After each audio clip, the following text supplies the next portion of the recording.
Okay, our dear viewers, welcome you to our program, Discovery Sports here.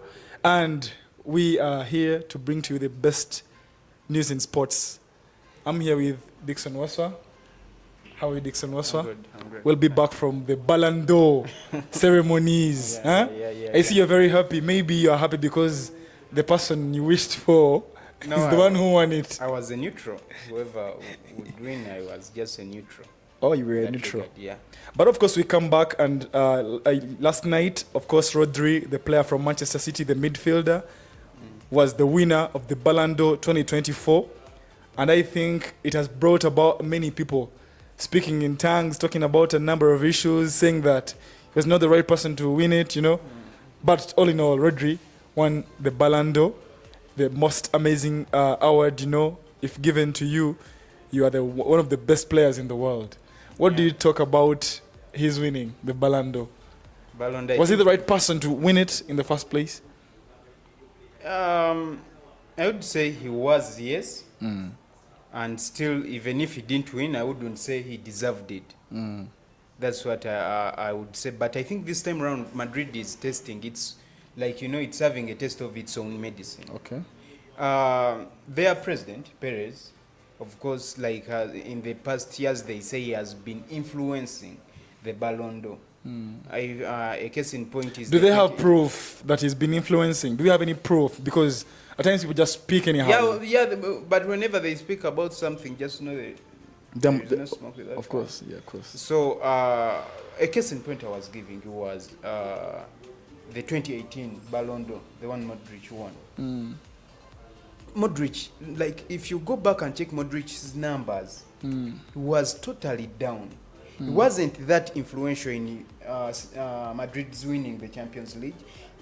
I would say yes, he was influential, but even still in the World Cup where they lost in the final, he wasn't the best player for those who were watching. His killer passes, you're forgetting there. No, he didn't have that many assists, if you do remember. Yeah. It was Perisic. Perisic was their best player.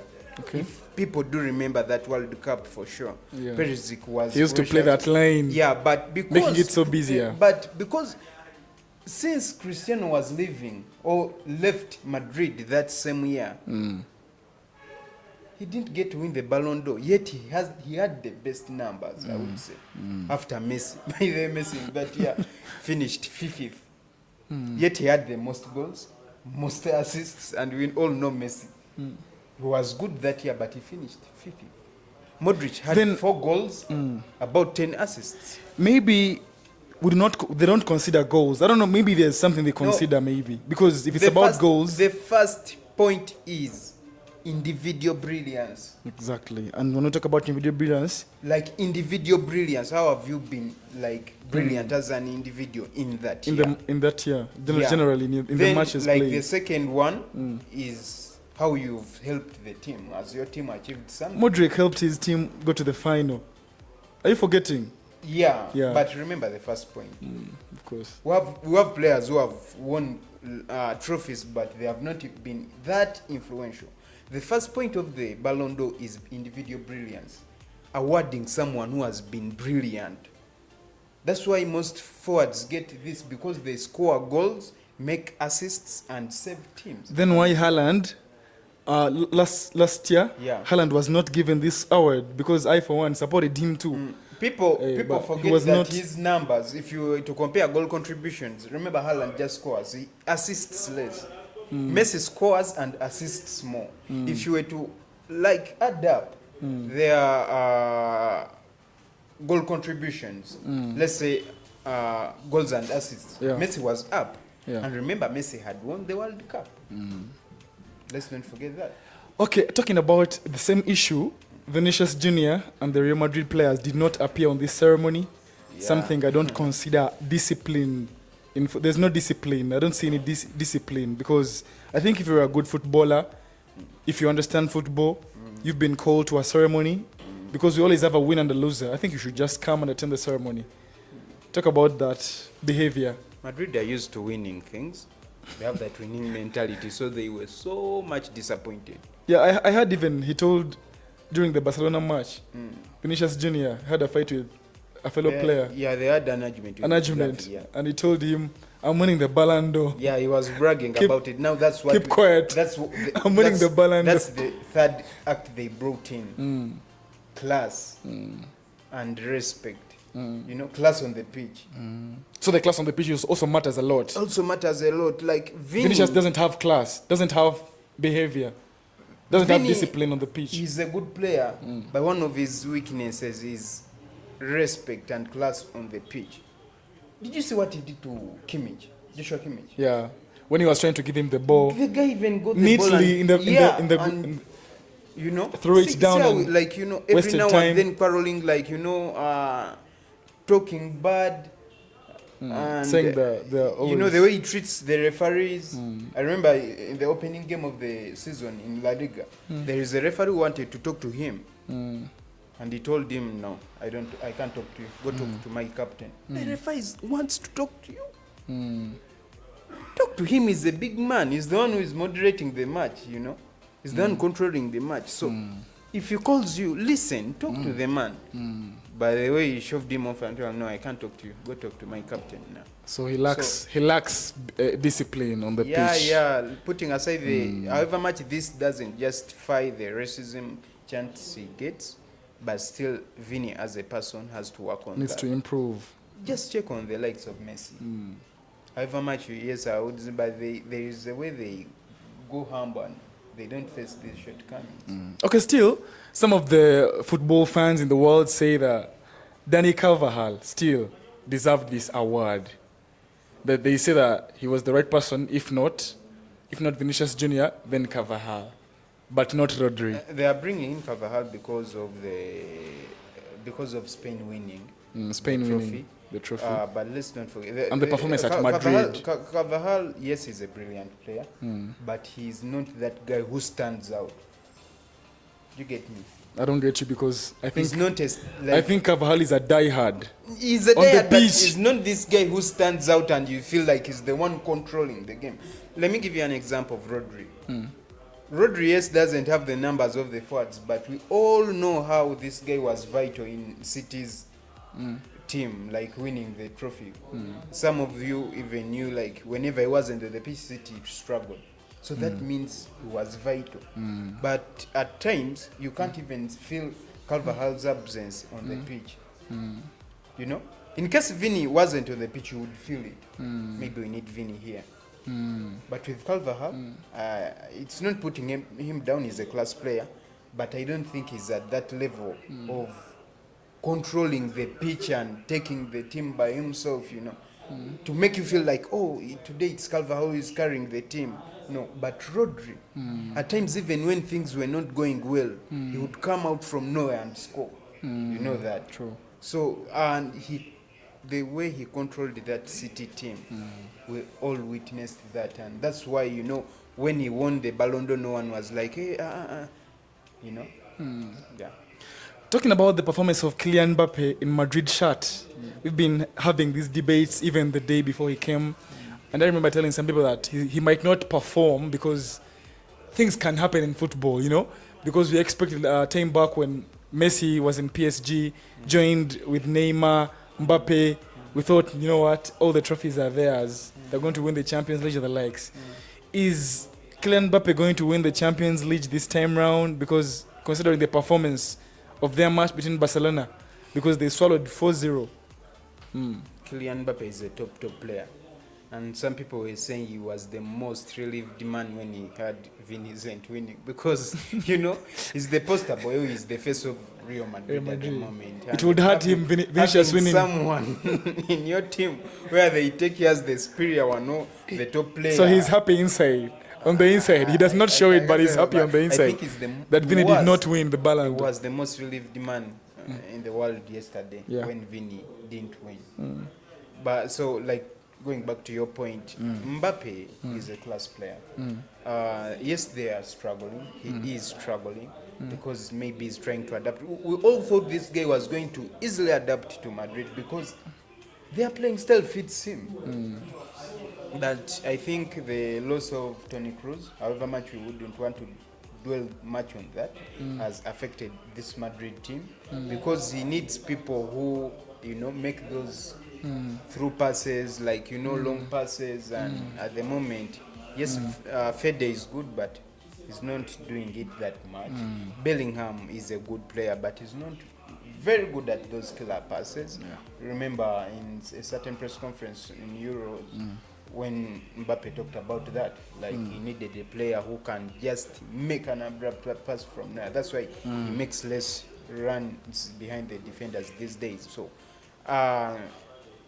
Madrid, you can't and you'll never count Madrid out of the Champions League. Okay. They have a way of making things around, and I think Mbappe will show up sometime. So finally, the good news all the Manchester United fans all over the world have been waiting for. Yesterday, Eric Ten Hag got sacked. And all the friends were calling me and they were asking me to talk about this on air. And I told them, of course, why not? We're going to talk about the sacking of Eric Ten Hag from Manchester United. And apparently, I think it's Van Nistelrooy who is in charge of the team. Yeah, talk about the sacking. How does it feel for any Manchester United supporter? Of course, it's a feel good and a feel bad news for us, the neutrals. Or you have a different opinion because Chelsea has always sacked managers. And every time we sack a manager, we expect maybe the next gaffer is going to be different from the last one or the previous one.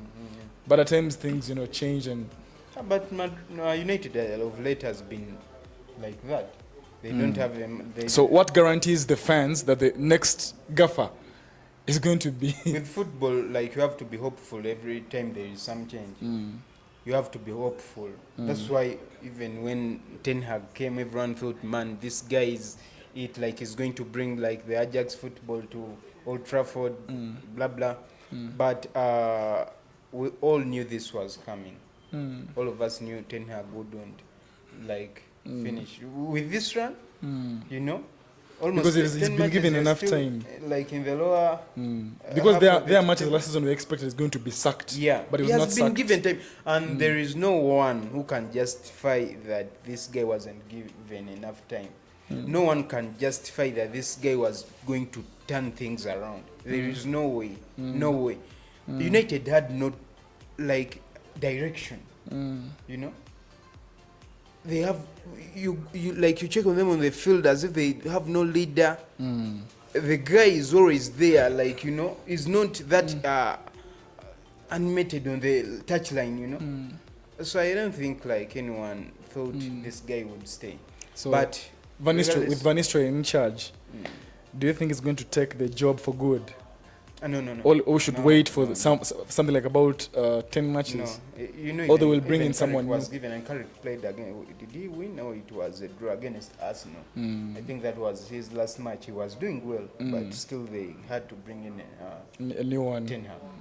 So I think they're in talks with the Sporting Lisbon manager. The guy is good. That guy is good. He has won 9 out of 9 matches and only conceded 2. Do you know Eric Ten Hag was a good manager before joining Manchester United? He wasn't good. With Ajax? In his last, he was sacked at Ajax, if I do remember. I'm saying. He was good, yes. Yeah, very good. But in Manchester, he looked like someone who doesn't I even. don't want you to use that very good term because even at Ajax, things were not going well when he left. That guy just had about 1 to 3 seasons, good seasons with Ajax in the Champions League. You remember that Champions League run when they did so well. But in his last season, he was doing bad. Okay. That's why people say, do you remember when they played Benfica, Darwin Núñez scored that goal? That was his last nail when he was sacked. I don't remember whether he was sacked, but that's when everyone knew Ten Hag had to leave Ajax because Ajax was going down. And that's when United brought him in. Then finally, again, Arsenal, talking about they're facing a number of challenges we could see from the last match they had. They got new injuries still. It's been the problem since this season started, I think. We've not had the best team. We look at the likes of Saka, who played even that match, I think, when he was injured. Calafiori is not around. Gabriel Magalhaes, I don't know. Is Arsenal going to perform with these problems? Yeah, they will, because they're a big team. Mm. Yes, of course, injuries can damage any team's performance, but I believe Arsenal is going to perform because most of the injuries. Because except, even Gerard Timber, yeah, like Timber. except for Odegaard, most of the injuries are on the back, and they have good defenders. They have backups. So I believe with Saka present or the attack present, Arsenal is going to perform. But you know, when Timber got out of that Liverpool match, that is when Arsenal conceded that goal. Yeah, Timber's been suffering think- with, but Saliba is I think Arsenal is going to be haunted by these injuries. by his These injuries. injuries. Why? Because the kind of players who are, dwelling into the injury are very strong players. Because Gabriel Maguire, I mean, give me one player who can fill his gap. Saliba is being Saliba- affected by the red card, Yeah, he will be back in the next match. but still he's not. He works proper when he's with Gabriel Maguire. Yeah, but But no one knows the future. Ba. Yeah, but as I told you, Arsenal has good backups at the back. Kuya. Yes, That is an average defender. He's an average. I don't think he's a very good defender. He's not He's not the instant backup by the way. If we are to talk about backups, like in the absence of Gabriel, in case he has a long-term injury or like he's to miss matches, they have backups there. Yes, Calafiori is out, but Saliba might play with White. They look for part, of course, will play his number 2 position, and they bring in this kid who play Ozini, who plays the left back. So they have backups. The only worry would be Saka being out, and Saka, if Saka is around, things will move. Those guys will win matches because they have like a good defensive midfield. Declan Rice is around, Merino is fit, Partey is fit, so they will win matches. I don't think it will affect them because they have backups at the back. Okay. Thank you for watching Discovery Sports. That's it for today. Take care.